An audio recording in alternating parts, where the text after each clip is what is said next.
जय श्री कृष्ण। अब मैं आपको 11वां अध्याय पूरा करके सुना दूँ। ओम श्री परमात्मा ने नमः। 11वां अध्याय। इस प्रकार भगवान के वचन सुनकर अर्जुन बोले, हे भगवान, मेरे पर अनुग्रह करने के लिए परम गोपनीय अध्यात्म विषयक वचन अर्थात उपदेश आपके द्वारा जो कहा गया उससे मेरा यह अज्ञान नष्ट हो गया है। पहला, क्योंकि हे कमल नेत्र, मैंने भूतों की उत्पत्ति और प्रलय आपसे विस्तारपूर्वक सुने हैं तथा आपका विनाशी प्रभाव भी सुना है। दूसरा, हे परमेश्वर, आप अपने को जैसा कहते हो यह ठीक ऐसा ही है, परंतु हे पुरुषोत्तम, आपके ज्ञान, ऐश्वर्य, शक्ति, बल, शौर्य और तेज युक्त रूप को प्रत्यक्ष देखना चाहता हूँ। तीसरा, इसलिए हे प्रभु, मेरे द्वारा वह आपका रूप देखा जाना शक्य है। ऐसा यदि मानते हैं तो हे योगेश्वर, आप अपने अविनाशी स्वरूप का मुझे दर्शन कराइए। चौथा, इस प्रकार अर्जुन के प्रार्थना करने पर श्री कृष्ण भगवान बोले, हे पार्थ, मेरे सैकड़ों तथा हजारों नाना प्रकार के और नाना वर्ण तथा आकृति वाले वैलौकिक रूपों को देख। पांचवा, हे भारतवंशी अर्जुन, मेरे में आदित्यों को अर्थात अदिति के 12 पुत्रों को और 8 वासुओं को, 10 रुद्रों को तथा दोनों अश्विनी कुमारों को और 49 मरुद्रोणों को देख तथा और भी बहुत से पहले ना देखे हुए आश्रय में रूपों को देख। छठा, हे गुणाकेश, अब इस मेरे शरीर में एक जगह स्थित हुए चराचर सहित संपूर्ण जगत को देख तथा और भी जो कुछ देखना चाहता है सो देख। सातवां, परंतु मेरे को इन अपने विकृत नेत्रों द्वारा देखने को, यहाँ पर लिखा है, उत्पत्ति, स्थित और प्रलय तथा अंतर्यामी रूप से शासन करने वाला होने से भगवान नाम प्रभु है। निद्रा को जीतने वाला होने से अर्जुन का नाम गुणाकेश हुआ था। गुणाकेश यानी कि अर्जुन ने नींद आती है ना लोगों को, वो भी जीत लिया था।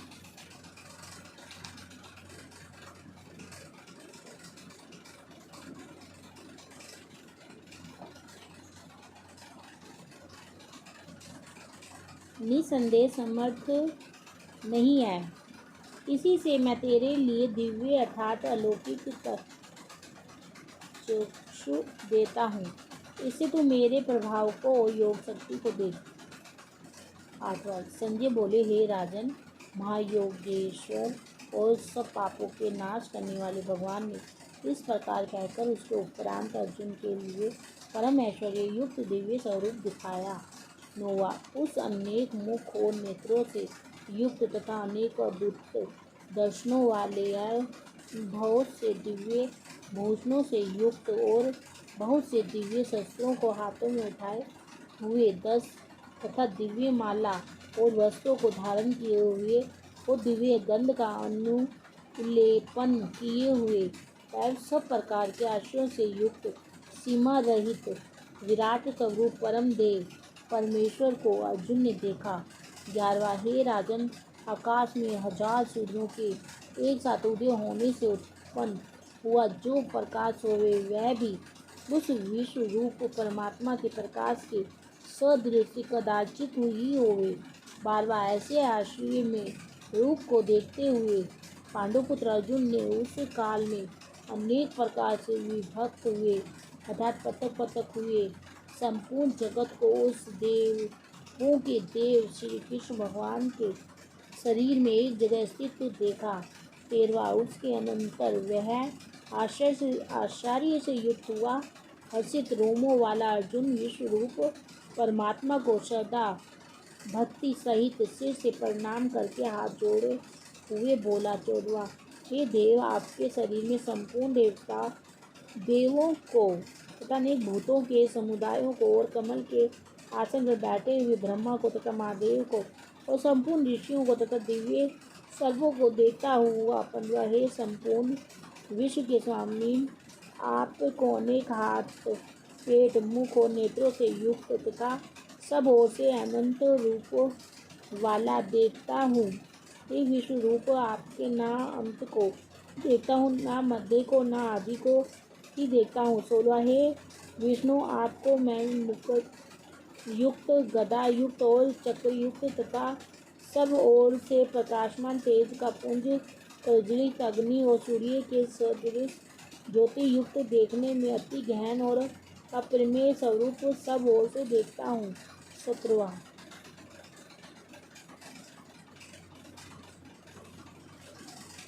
इसलिए हे भगवान, आप ही जानने योग्य परम अक्षर हैं, अर्थात पर ब्रह्म परमात्मा है, और आप ही इस जगत के परम आश्रय हैं तथा आप ही अनादि धर्म के रक्षक हैं और आप ही अविनाशी सनातन पुरुष हैं, ऐसा मेरा मत है। 18वां। हे परमेश्वर, मैं आपको आदि अनंत और मध्य से रहित तथा अनंत समर्थ से युक्त और अनंत हाथों वाला तथा चंद्र सूर्य रूप नेत्रों वाला और प्रज्वलित अग्नि रूप मुख वाला तथा अपने तेज से इस जगत को तपायमान करता हुआ देखता हूँ। 19 हे महात्मन, यह स्वर्ग और पृथ्वी के बीच का संपूर्ण आकाश तथा सब दिशाएं एक आपसे ही परिपूर्ण है तथा आपके इस अलौकिक और भयंकर रूप को देखकर तीनों लोग अति व्यथा को प्राप्त हो रहे हैं। 20 हे गोविंद, हे सब देवताओं के समूह आप में ही प्रवेश करते हैं और कई एक भयभीत होकर हाथ जोड़े हुए आपके नाम और गुणों का उच्चारण करते हैं तथा महिषी और सिद्धों के समुदाय कल्याण होवे ऐसा कहकर उत्तम उत्तम स्रोतों द्वारा आपकी सृष्टि करते हैं। किसे परमेश्वर जो एकादश रुद्र और द्वादश इत्यादि तथा 8 वासु और संध्यागण, विषदेव तथा अश्विनी कुमार और मुरुदगण और पितरों का समुदाय तथा गंधर्व, यक्ष, राक्षस और सिद्धगणों के समुदाय हैं, वे सभी विस्मय हुए आपको देखते हैं। 22 महाबाहो, आपके बहुत मुख और नेत्र वाले तथा बहुत हाथ, जंघा और पैर वाले और बहुत उदरों वाले तथा बहुत सी विकराल दाढ़ों वाले महान रूप को देखकर सब लोग व्याकुल हो रहे हैं तथा मैं भी व्याकुल हो रहा हूँ। तो क्योंकि हे विष्णु, आकाश के साथ स्पष्ट किए हुए देवी त्यायमान अनेक रूपों से युक्त तथा फैलाए हुए मुख और प्रकाशमान विशाल नेत्रों से युक्त आपको देखकर भयभीत अंतकरण वाला मैं धीरज और शांति को नहीं प्राप्त होता हूँ। 24 भगवान, आपके विकराल दाढ़ों वाले और प्रलय काल की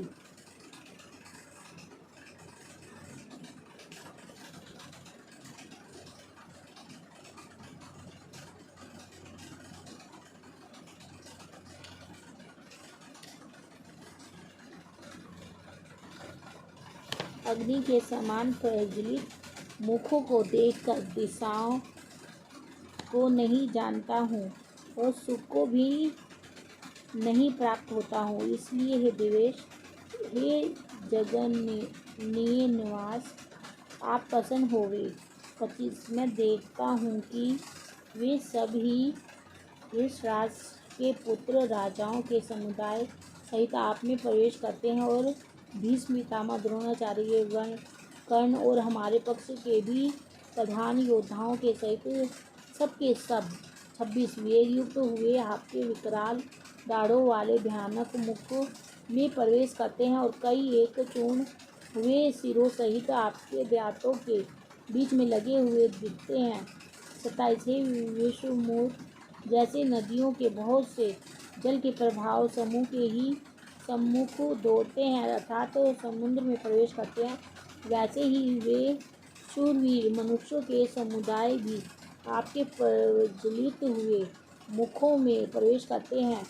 28 अथवा जैसे पतंग मोह के वश होकर नष्ट होने के लिए प्रज्वलित अग्नि में अति वेग से युक्त हुए प्रवेश करते हैं, वैसे ही यह सब लोग भी अपने नाश के लिए आपके मुखों में अति वेग से युक्त हुए प्रवेश करते हैं।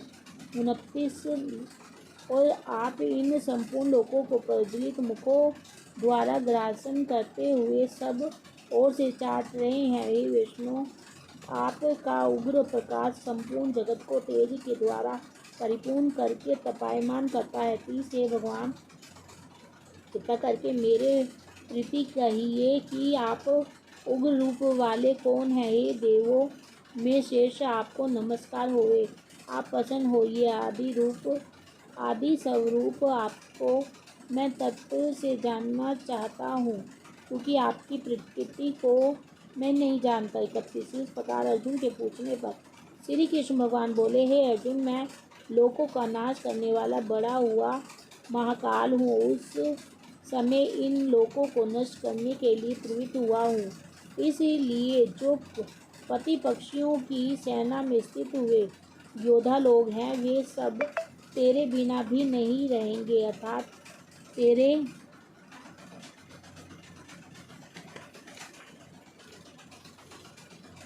युद्ध न करने से भी इन सब का नाश हो जाएगा। 32 इससे तू खड़ा हो और यश की प्राप्ति कर तथा शत्रुओं को जीतकर धन धान्य से संपन्न राज्य को भोग। और ये सब सूरवीर पहले से ही मेरे द्वारा मारे हुए हैं। ये सवे सचिन, तू तो केवल निमित्त मात्र ही हो जा। 33 तथा इन द्रोणाचार्य और भीष्म पितामह तथा जयद्रथ और कर्ण तथा और भी बहुत से मेरे द्वारा मारे हुए शूरवीर योद्धाओं को तू मार और भय मत कर। निसंदेह तो युद्ध में व्योरियों को जीतेगा, इसलिए युद्ध कर। 34 इसके उपरांत संजय बोले कि हे राजन केशव, भगवान के इस वचन को सुनकर मुकुटधारी अर्जुन हाथ जोड़े हुए कांपता हुआ नमस्कार करके फिर भी भयभीत हुआ। प्रणाम करके भगवान श्री कृष्ण के प्रति गदगद वाणी से बोला। 34 की हे अंतर्यामी, यह योग ही है कि जो आपके नाम और प्रभाव के सचेतन से जगत अति हर्षित होता है और अनुराग को भी प्राप्त होता है, तथा भयभीत हुए राक्षस लोग दिशाओं में भागते हैं और सब सिद्ध गणों के समुदाय नमस्कार करते हैं। 36 हे महात्मन, आप ब्रह्म के भी आदिकर्ता और सबसे बड़े आपके लिए भी कैसे नमस्कार नहीं करूं, क्योंकि हे अनंत, हे देवेश, हे जगन निवास, जो सत असत और उनसे परे अक्षर अर्थात सच्चिदानंद घन ब्रह्म है, वह आप ही हैं। 37 हे प्रभु, आप आदिदेव और सनातन पुरुष हैं। आप इस जगत के परम आश्रय और जानने वाले तथा जानने योग्य और परम धाम हैं। हे अंतर रूप, आपसे यह सब जगत व्याप्त अर्थात परिपूर्ण है। हे हरि, आप वायु, यमराज, अग्नि, वरुण, चंद्रमा तथा प्रजा के स्वामी ब्रह्म और ब्रह्म के भी पिता हैं। आपके लिए हजारों बार नमस्कार नमस्कार होवे। आपके लिए फिर भी बारंबार नमस्कार नमस्कार होवे। 31 हे अनंत समर्थ वाले, यहाँ पर लिखा बाएं हाथ से वाहन चलाने का अभ्यास होने से अर्जुन का नाम सव्यसाची हुआ था।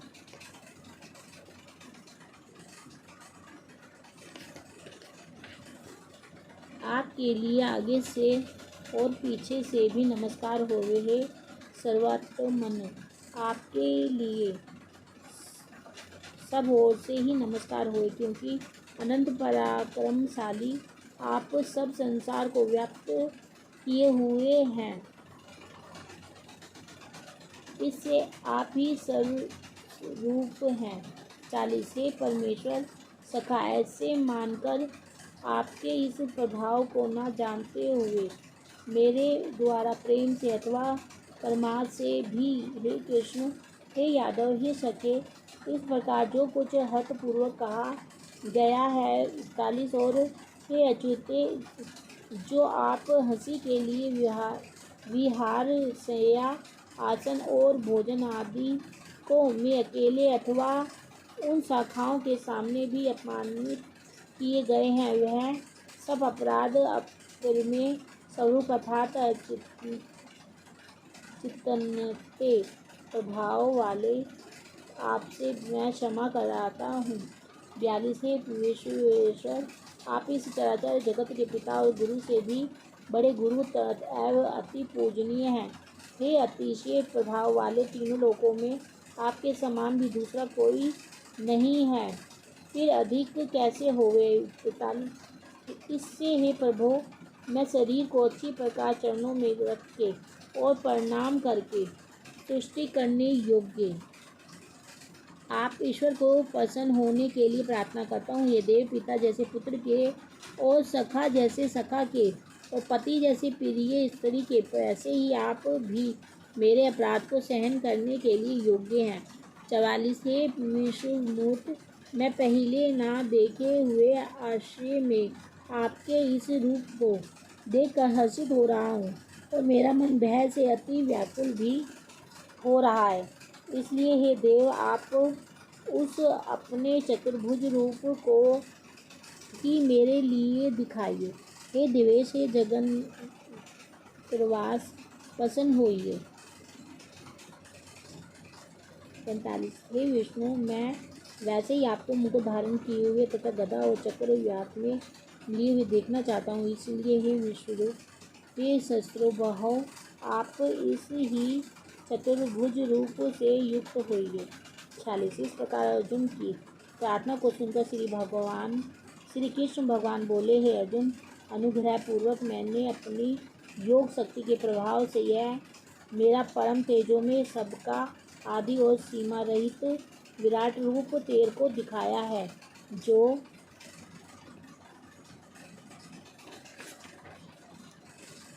कि तेरे सिवा दूसरे से पहले नहीं देखा गया। 45 हे अर्जुन, मनुष्य लोक में इस प्रकार विश्व रूप वाला मैं ना वेद और यज्ञों के अध्ययन से तथा न दान से और न क्रियाओं से और न उग्र तपों से ही तेरे सिवा दूसरे से देखा जाने को शक्य हूँ। 48 इस प्रकार के मेरे इस विकराल रूप को देखकर तेरे को व्याकुलता न होवे तथा मूर्भाव भी न होवे तथा भयरहित प्रति युक्त मन वाला तू उस ही मेरे उस शंख चक्र गदा पद सहित चतुर्भुज रूप को फिर देखो। 41 उसके उपरांत संजय बोले, हे राजन वासुदेव, भगवान ने अर्जुन के प्रति इस प्रकार कहकर फिर वैसे ही अपने चतुर्भुज रूप को दिखाया और फिर महात्मा केशव ने सौम्य मूर्ति होकर इस भयभीत हुए अर्जुन को धीरज दिया। 50 उसके उपरांत अर्जुन बोले, हे जनार्दन, आपके इस अति शांत मनुष्य रूप को देखकर अब मैं शांतित हुआ, आपने स्वभाव को प्राप्त हो गया हूँ। 51 इस प्रकार अर्जुन के वचन को सुनकर श्री कृष्ण भगवान बोले, हे अर्जुन, मेरा ये चतुर्भुज रूप देखने को अति दुर्लभ है कि जिसको तुमने देखा है, क्योंकि देवता भी सदा इस रूप के दर्शन करने की इच्छा वाले हैं। 42 हे अर्जुन, न वेदों से, न तप से, न दान से और न यज्ञ से इस प्रकार चतुर्भुज रूप वाला मैं देखा जाने को शक्य हूँ कि जैसे मेरे को तुमने देखा है। 53 परंतु हे श्रेष्ठ तप वाले अर्जुन, अन्य भक्ति करके तो इस प्रकार चतुर्भुज रूप वाला मैं प्रत्यक्ष देखने के लिए और तत्व से जानने के लिए तथा प्रवेश करने के लिए अर्थात एक ही भाव से प्राप्त होने के लिए भी सत्य हूँ। तो हे अर्जुन, जो पुरुष केवल मेरे ही लिए सब कुछ मेरा समझता हुआ यज्ञ दान और तप आदि संपूर्ण कर्तव्य कर्मों को करने वाला है और मेरे प्रयाण है, अर्थात मेरे को परम अन्य भक्ति का भाव अगले श्लोक में विस्तारपूर्वक कहा है।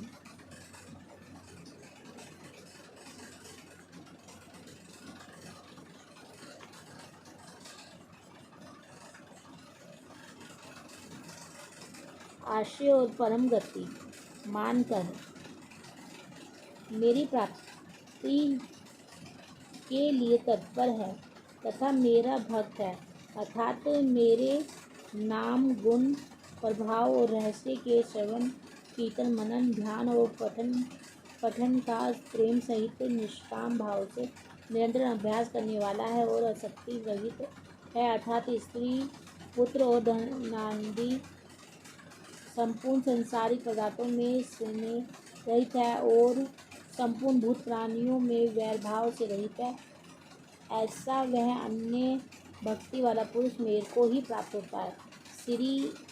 श्रीमद् भगवद गीता रूपी उपनिषद है ब्रह्म विद्या तथा योग शास्त्र विषय श्री कृष्ण और अर्जुन के संवाद में विश्व रूप दर्शन योग नामक 11वां अध्याय संपूर्ण। यहाँ पर लिखा सर्वत्र भगवत बुद्धि हो जानने से उस पुरुष का अति अपराध करने वाले में भी वैरभाव नहीं होता, फिर औरों में तो कहना ही क्या है।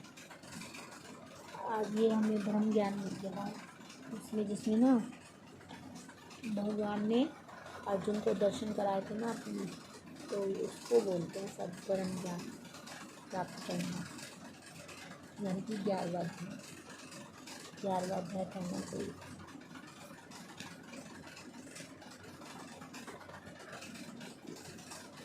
जैसे कृष्ण